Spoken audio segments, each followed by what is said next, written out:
Hello my friends and welcome to the last video. This is 4 out of 4 on the Modern Samurai Project Black Belt Standards. This one is draw and fire 1 all the way at 25 yards. So as usual for the MSP standards, your one shot has to be inside the alpha or breaking the line, and the par time on this one is 1.5 seconds. So 1.5 seconds to draw and fire 1 at 25. So even though this one gives you an additional half second, the address of getting to the gun quickly really should be the same as you would at 7 yards to get that sub-second. Getting to the gun, getting the gun up, and using the rest of that time to confirm and send is really the keys to victory to land this shot. This one has been a struggle for me in the past because sometimes I tend to over-confirm or sometimes I don't confirm enough. There's a sweet spot that I'm trying to find. Getting to the gun and getting the gun out should be the key point to focus on here. When you float your dot into the alpha, you have to be prepared to send it as soon as it breaks the line. And that's going to be the cheat code to make this one work for you. So in practice mode, what I like to do for this is I like to really push getting the gun up and out and seeing how much that confirmation really does cost me.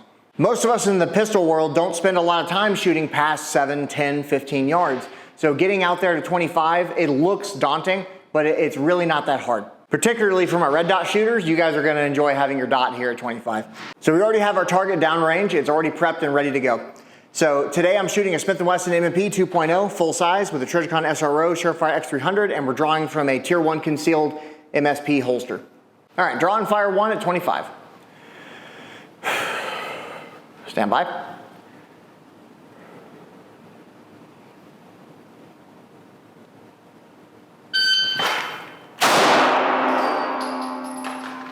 Okay, we have a hit with what felt like a ton of confirmation in a 128. Cool, I'm very happy with that. So I saw the gun come out, I saw my dot dwelling really in the upper third, and I had to prep it a little bit at the end. That's where I feel like that perceived confirmation came from, but I'm happy with that. This one, I've spent some time on this one in the past, so it's starting to come back. Again, getting to the gun is really the key thing here. So what's interesting is that in theory, if I'm hitting a 128 draw from 25 yards, well, what does that say about my draw at 7? What does that say about my draw at 3 or 5? Proxemics are very important to deciding where your priorities live. Because I'm shooting at 25, I know that 80% of my draw is getting it up and out and in my hands. The last 20%, I'm letting the momentum carry me to the 100 just to confirm and send. And that's really the methodology behind the 80-20 in that sense. So let's do another one.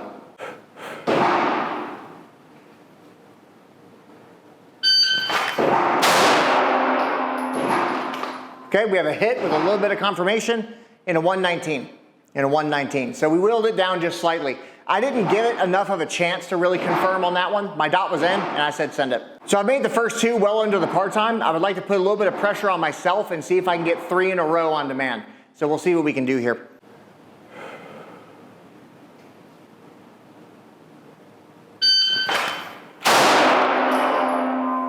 Now that's gonna be way off in a delta. Yep, I can barely see it. So what happened on that one was I saw the dot come out. My grip was really shallow on the gun side. So when I got onto the trigger and I put pressure in the support hand, my dot got all cattywampus and started moving. I tried to make a correction in flight, and rather than taking the mulligan, which you're given on this stage, I tried to correct it and we saw what happened.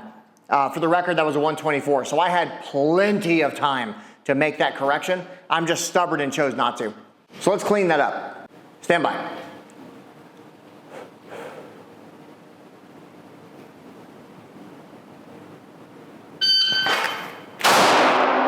That's better. That felt a lot better. So that one, I saw the dot come in, and again, I had to make a slight correction this time to the right, and it kind of made the dot make like a B shape, like a lowercase b, and where it was at the curve was when I pressed the trigger. That was in at 123. So this one's very simple, and it's very simple to practice, but here's the important thing. I want you to put your focus on what you see, what you feel, and have the ability to make that correction in real time. That will save you if you try to do this in class for real. And coming from somebody who used to be a self-proclaimed speed shooter, all I cared about was speed, all I practiced was speed, because it's what I'm good at. And neglecting the accuracy side really hurt me in the long run when it came to my performance. So I'm very happy with this, and I'm proud to be able to hold my accuracy accountable when it counts for a test or any type of practice like that. I really enjoy practicing the one shot at 25 because as somebody who used to be a self-proclaimed speed shooter, all I cared about was speed, all I practiced was speed, and I really neglected my accuracy practice.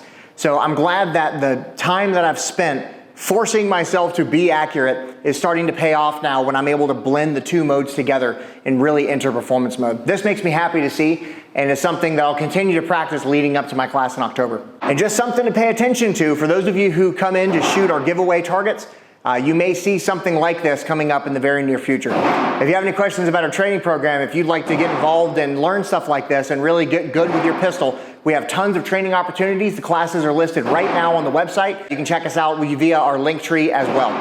My name is Getty. Be safe.